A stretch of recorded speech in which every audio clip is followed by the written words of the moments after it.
मनुष्य योनि का भोग।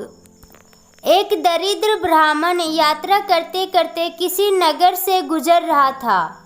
बड़े बड़े महल एवं अट्टालिकाओं को देखकर ब्राह्मण भिक्षा मांगने गया, किंतु उस नगर में किसी ने भी उसे 2 मुट्ठी अन्न नहीं दिया। आखिर दोपहर हो गई तो ब्राह्मण दुखी होकर अपने भाग्य को कोसता हुआ जा रहा था। सोच रहा था, कैसा मेरा दुर्भाग्य है, इतने बड़े नगर में मुझे खाने के लिए 2 मुट्ठी अन्न तक नहीं मिला, रोटी बनाकर खाने के लिए 2 मुट्ठी आटा तक नहीं मिला। इतने में एक सिद्ध संत की निगाह उस ब्राह्मण पर पड़ी। उन्होंने ब्राह्मण की बड़बड़ाहट सुन ली। वे बड़े पहुँचे हुए संत थे। उन्होंने कहा, हे दरिद्र ब्राह्मण, तुम मनुष्य से भिक्षा मांगो, पशु क्या जाने भिक्षा देना। यह सुनकर ब्राह्मण दंग रह गया और कहने लगा, हे महात्मा, आप क्या कह रहे हैं? बड़ी बड़ी अट्टालिकाओं में रहने वाले मनुष्यों से ही मैंने भिक्षा मांगी है। महात्मा बोले, नहीं ब्राह्मण, मनुष्य शरीर में दिखने वाले वे लोग भीतर से मनुष्य नहीं है। अभी भी वे पिछले जन्म के हिसाब से ही जी रहे हैं।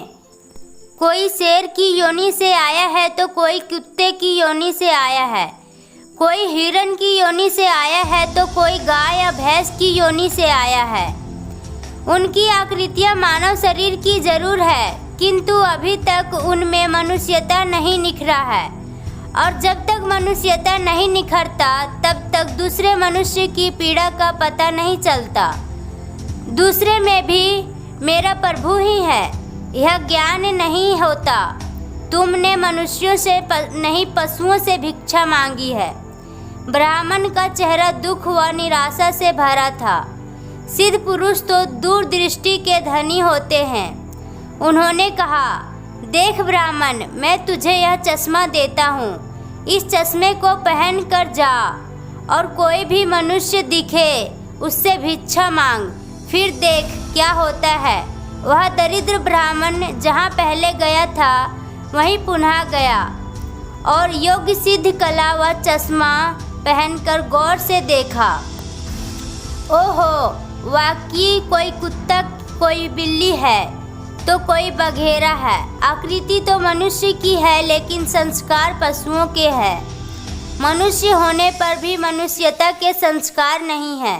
घूमते घूमते वह ब्राह्मण थोड़ा आगे गया तो देखा कि एक मोची जूते सील रहा है। ब्राह्मण ने उसे गौर से देखा तो उसमें मनुष्यता का निखार पाया।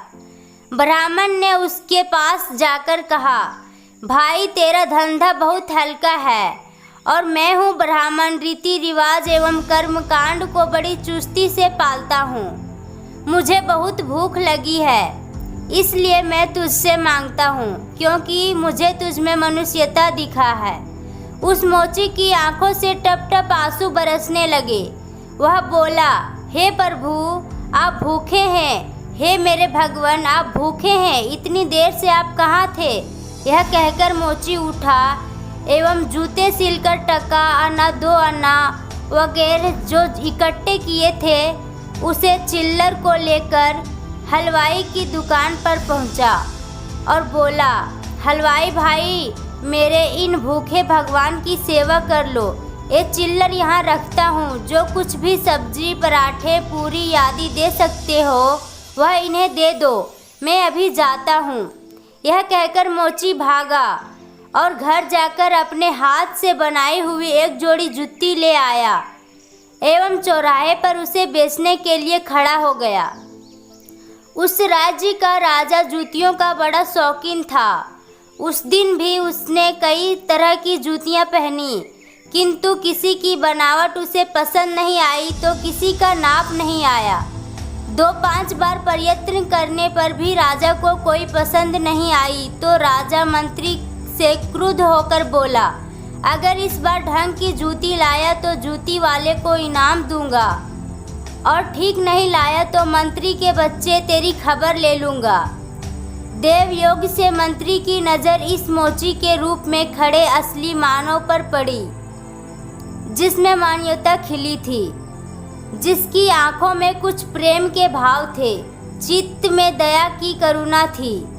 ब्राह्मण के संग का थोड़ा रंग लाया था। मंत्री ने मोची से जूते ले ली एवं राजा के पास ले गया।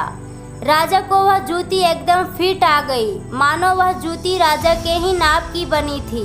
राजा ने कहा, ऐसी जूती तो मैंने पहली बार ही पहन रहा हूँ। किस मोची ने बनाई है यह जूती?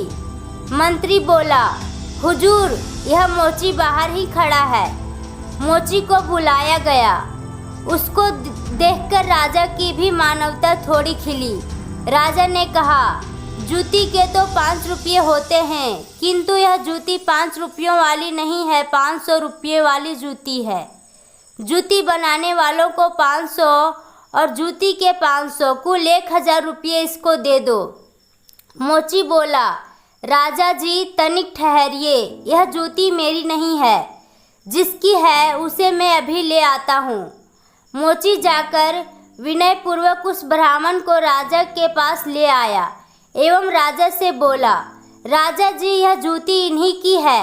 राजा को आश्चर्य हुआ। वह बोला, यह तो ब्राह्मण है, इसकी जूती कैसे?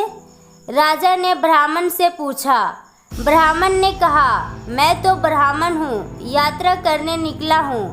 राजा, मोची जूते तो तुम बेच रहे थे, इस ब्राह्मण ने जूती कब खरीदी और बेची? मोची ने कहा, राजन, मैंने मन में संकल्प कर लिया था कि जूती की जो भी रकम आएगी वह इन ब्राह्मण को दे दूंगा। जब रकम इनकी है तो मैं इन रुपयों को कैसे ले सकता हूँ, इसलिए मैं इन्हें ले आया हूँ।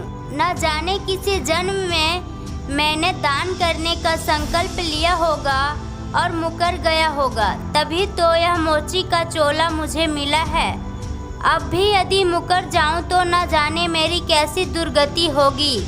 इसलिए राजन, ये रुपये मेरे नहीं हुए। मेरे मन में आ गया था कि इस जूती की रकम इनके लिए होगी। फिर 5 रुपये मिलते तो भी इनके होते और 1000 मिल रहे हैं तो भी इनके ही होंगे।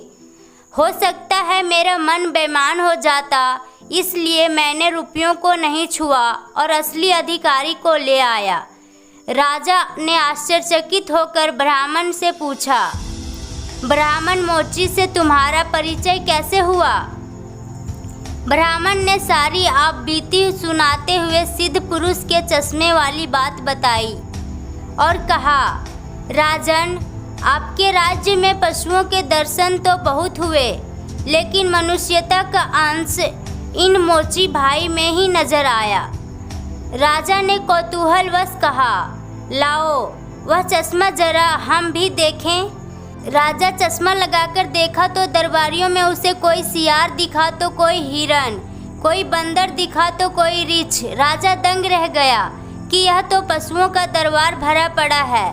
उसे हुआ कि ये सब पशु हैं तो फिर मैं कौन हूँ। उसने आईना मंगवाया एवं उसमें अपना चेहरा देखा तो शेर। उसके आश्चर्य की सीमा ना रही। ये सारे जंगल के प्राणी हैं और मैं जंगल का राजा शेर यहाँ भी इनका राजा बन बैठा हूँ।